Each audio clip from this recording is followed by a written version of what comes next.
Om Tava Kathamritam Tapta Jivanam Kavi Biriditam Kalmashapaham Shravanamangalam Srimadaatatam Bhuvi Grinanti Bhurida Janaha Bhuvi Grinanti Bhurida Janaha.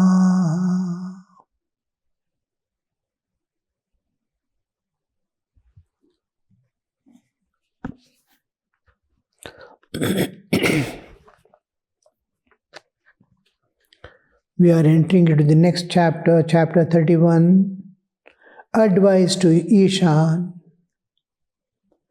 Saturday, October 11th, 1884. Sri Ramakrishna lay on the small couch in his room at Dakshineshwar temple garden. It was about 2 in the afternoon. Yam and Priya Mukherjee were sitting on the floor. M had left his school at 1 o'clock and had just arrived at Dakshineshwar. The master was telling anecdotes about the calculating nature of the wealthy Jadu Malik. Where Sri Ramakrishna is, how it will be. All this, the timings and all beautifully mentioned. It is afternoon, 2 o'clock. Most of the people have finished their food, noon food, and some are taking rest. Some are interested in seeing around.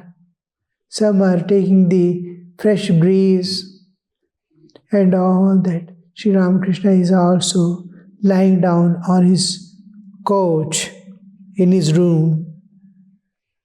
Yam had left the school and has arrived at Dakshineshwar because it is Saturday. Saturday is half day and Sunday he was working in a school.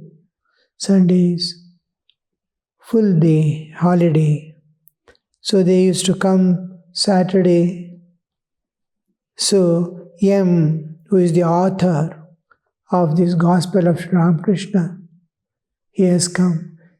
His 1 day or 1.5 day that he spends every week is the collection of this, what he has written down, practically hearing every day what is happening.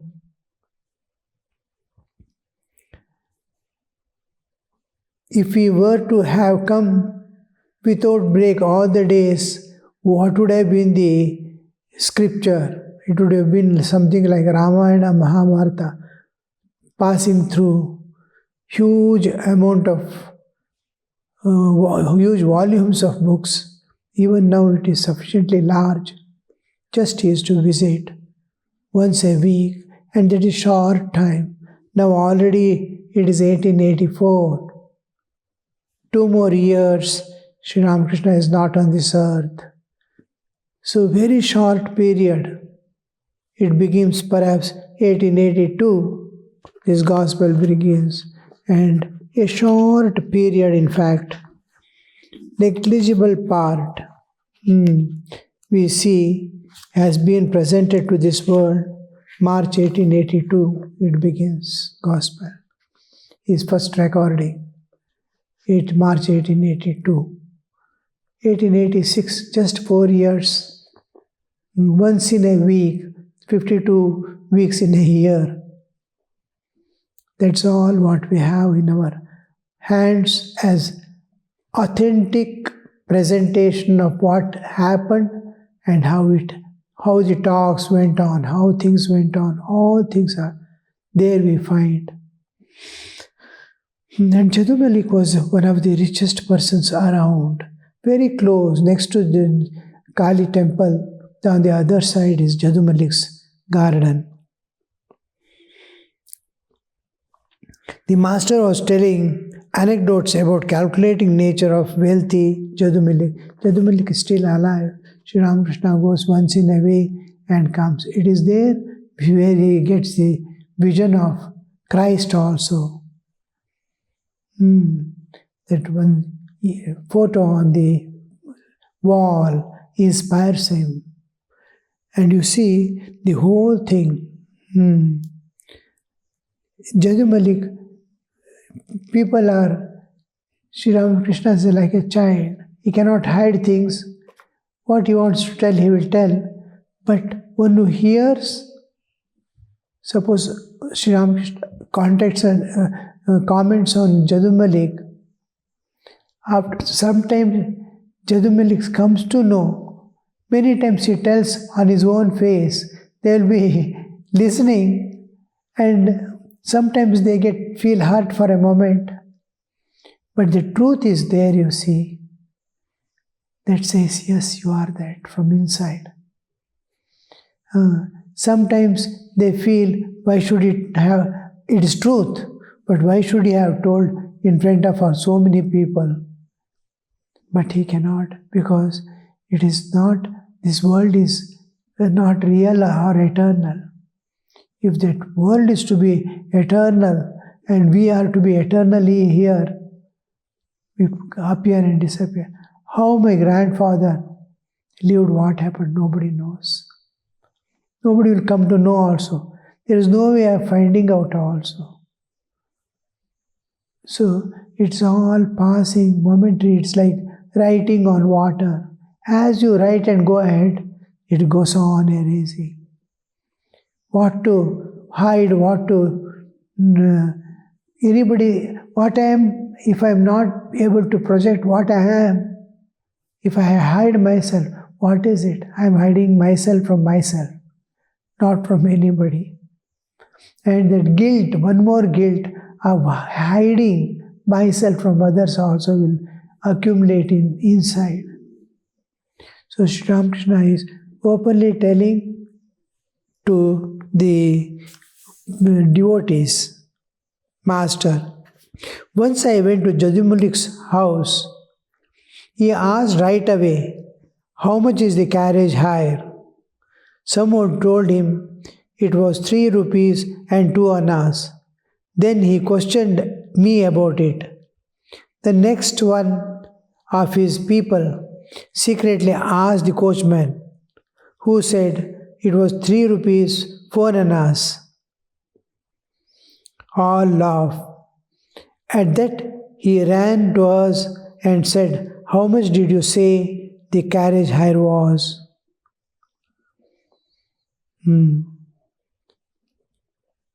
How the things you see. A broker was present. He said to Jadu, there is a plot of land at, not presently, it is Sri Ramakrishna is recollecting. A broker was present. He said to Jadu, there is a plot of land at Baran Bazaar for sale. Will you buy it? Jadu asked the price and the broker told him. Jadu said, won't he give it for less? I said to Jadu, come. You are not going to buy the land. You are only bargaining.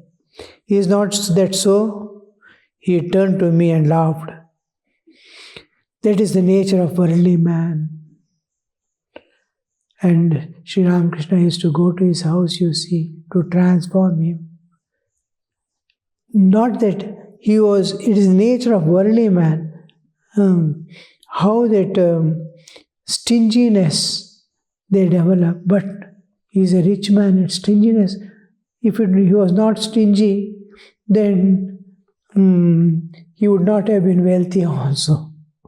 Wealth gets accumulated because of his, and then there will be something good and great. It is like a dirty place which is filled with spiritual vibrations.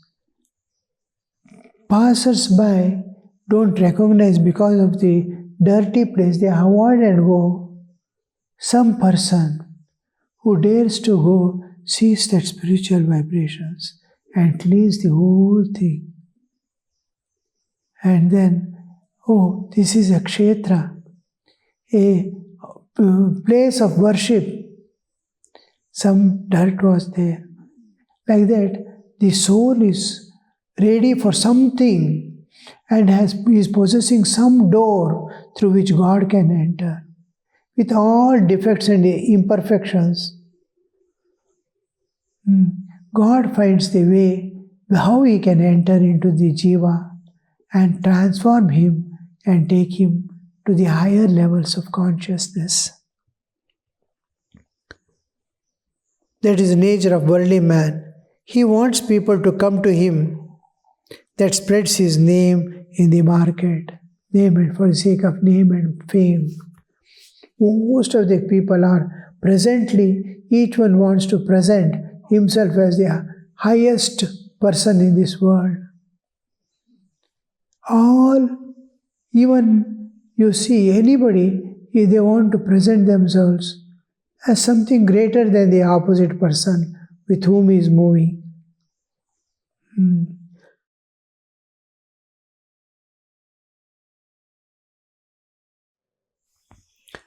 Jadumalik went to other's house.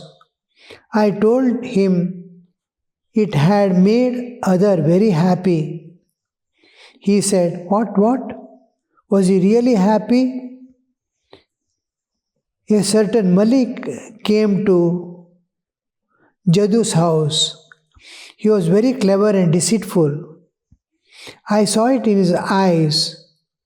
I looked at him and said, It is not good to be clever. Crow is very clever, but it eats others' filth. I could tell he was badly off. Jadu's mother was amazed and said to me, How did you know that he had a penny? He had not a penny. How did you know he had not a penny? I saw it in his appearance. From appearance, face is the index of mind. Narayan entered the room and sat on the floor. Master, to Priyanath, well, your Hari is fine young man. Priyanath, what is so fine about him? Of course, he is a little childlike nature. Narayan, he addressed his wife as mother. Master, what? Even I can't do that. And he called his mother. He called her as mother. To Priyanath, you see, the boy is very quiet. His mind is directed to God. Sri Ramakrishna changed the subject of conversation. About Hari they are talking. How pure, how the status, spiritual status of a man is different from his physical status. His social status, family status, all these. But he has his own spiritual status. He is poor in spirit or rich in spirit. Those who are rich in spirit, they are close to God. Their mind is always directed towards God. Those who are low in spirit and rich in the worldly wisdom, they are always filled with the world awareness and they find themselves comfortable with the world and never feel comfortable with God and spiritual things. Master, do you know that Hem said, Do you know what Hem said? He said to Baburam, God alone is real, all else is illusory. All laugh. Oh no. He said it sincerely. Again he told me he would take me to his house and sing Kirtan. When Sri Ramakrishna told about Hem, a person, Hem told to Baburam, God alone is real, all else is illusory. All laughed because he doesn't actually mean what it is. He's uttering, but he doesn't mean. That's what the laughter shows. Because the things are going about the Yadumalik. Yadumalik's nature, all this is describing. So what is inside is not outside. That differences are being expressed. Now, when it comes here, the mental waves are continuing in the same trend. How the external look and internal awarenesses move. So when he told about Hem, people laughed. Then Sri Ramakrishna said, no, it is not. I am not telling in that sense. Oh no, he said it sincerely. From the heart he said, God alone is real and all else is unreal. He said sincerely. Again he told me he would take me to his house and sing Kirtan. But he did not do it. I understand that he said later on, what will people say if I sing with drums and cymbals? He was afraid that people might think he was crazy. Haripada had fallen into the clutches of a woman of Ghoshpara sect. He can't get rid of her. He says that she takes him on her lap and feeds him. She claims that she looks upon him as baby Krishna. I have warned him a great many times. She says that she thinks of him as a child, but this maternal affection soon degenerates into something dangerous. How the mind works. Always, mind is so clever. It utilizes all opportunities in a guise of wisdom, necessity, so many things it creates, mind creates. Simplicity, guilelessness, all these are. The mind adopts these to see something, and deep inside is the desire which is aiming at it. It is aiming at it, enjoyment, but it gives a beautiful color. This is Maya. Maya of the world, which God creates the Maya, puts all jivas into delusion. But the Maya created by one's own mind within himself is very dangerous. Maya herself says there is no harm, there is no danger. I can adjust and go. I need this support, I need this help. All this, how mind conjures a thing which is not there to support his own thoughts and actions. Then slowly the inner tiger which was hiding deep inside slowly projects its face. And then the whole system collapses. Then the desire for enjoyment, desire for possession, all project out. Sri Ramakrishna is already, these are youngsters, not elderly people. They have not entered into the world. They are not stained by the world. And Ramakrishna wants to preserve that purity within. He wants to keep the body and mind, whole system, pure and unstained. So he is warning them. Most of us also, in the early stages, we have to turn to God, hold on to Him, and transcend the nature. Once we transcend the nature, we become free from all things. All things look divine. That's a different state. A brahmachari joined Belur Math. The manager Swamiji, he went and I want to join and all. He was acquainted with Hinduism and Hindu ways of life and had studied deeply to some extent, means to his level of understanding, philosophy and all this. And then he came to join the order. He has already read many of things of the Ramakrishna tradition, Ramakrishna's life, Vivekananda's life, their teachings and all he has studied. And the question asked was, how do you look upon women? He at once, without any thinking, he said, I look upon them as my mother. Then the manager Swamiji told him, yes, this is good, but be careful. Don't apply it in the practical level. You will see it much later.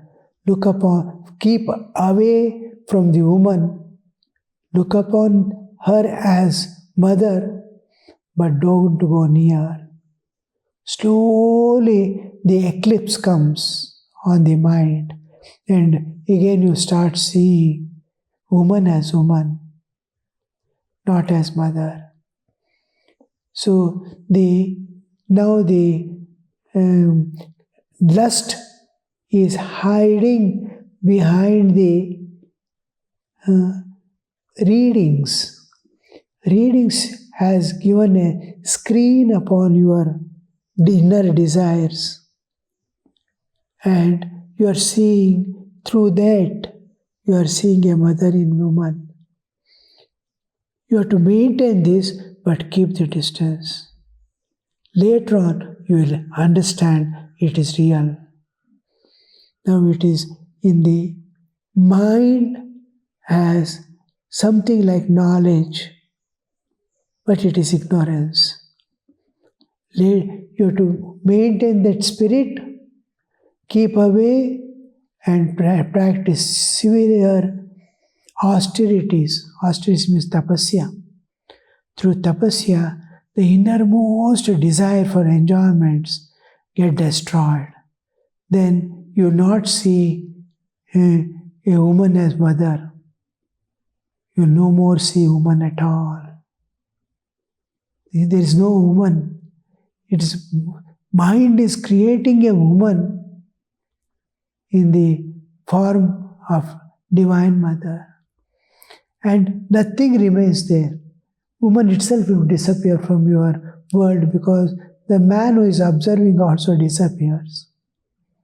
It is divine seeing the divine.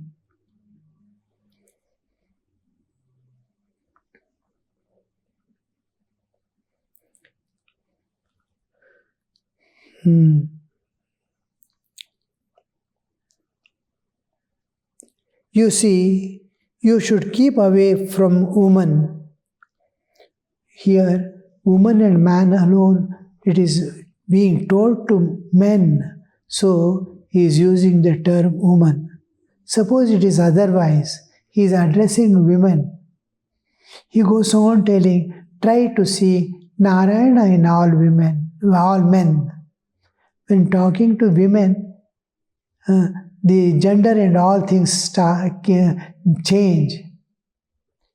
Don't believe any man trying to convince you or trying to love your child And how the Maya comes, we do not know. But look upon all men as Narayana. Narayana is all-pervading God. The God's all-pervading aspect. God has various aspects. As the transcendental reality, as the immanent reality, God has become all that. All this what exists. God as the Ishvara, Lord of the universe. God as the incarnation. And God as the indweller. Whatever way, this God as all-pervading, the immanent aspect of God. That immanent God pervades everything and stands beyond. That is called Narayana in the Puranas. So, in Advaita, Vedanta philosophy, we see the all-pervading consciousness, the Vishwa Chaitanya, the Lord of the universe in common language. So, try to see the all-pervading aspect of God in Him also, in all men. Once you are able to see all men, simultaneously you will be able to see all women also. You being Narayana, you are seeing Narayana in others. Just like He is to see, try to see Divine Mother in all, He is to see Narayana in all men. You see, you should keep away from women. Then you may realize God. It is extremely harmful to have much to do with women who have bad motives and to eat food from their hands. They rob a man his spirituality. Only by being extremely careful about women can one preserve one's love for God. One day Bhavnath, Rakal and some other youngsters had cooked their own meal in the temple garden. They were sitting at their meal when a bowl arrived. Sat down with them and said he wanted to eat with them. I said that there was not enough food. If anything was left, it would be kept for him. He became angry and left. On the Vijaya day, because they are moving about in the world and come with the worldly vibrations. These are pure, free from the worldly vibrations. He became angry and left. On the Vijaya day, a man allows anyone and everyone to feed him with his own hand. It is not good, but one can eat from the hands of a devotee who is pure at heart. Each one feeds the other, each one hugs the other on Vijaya day. So that anybody and everybody's hand you cannot eat. You can eat only from a devotee's hand. Devotee who is pure at heart. Om Shanti Shanti Shanti Hari Om Tat Sat Shri Ramakrishna Arpanamastu.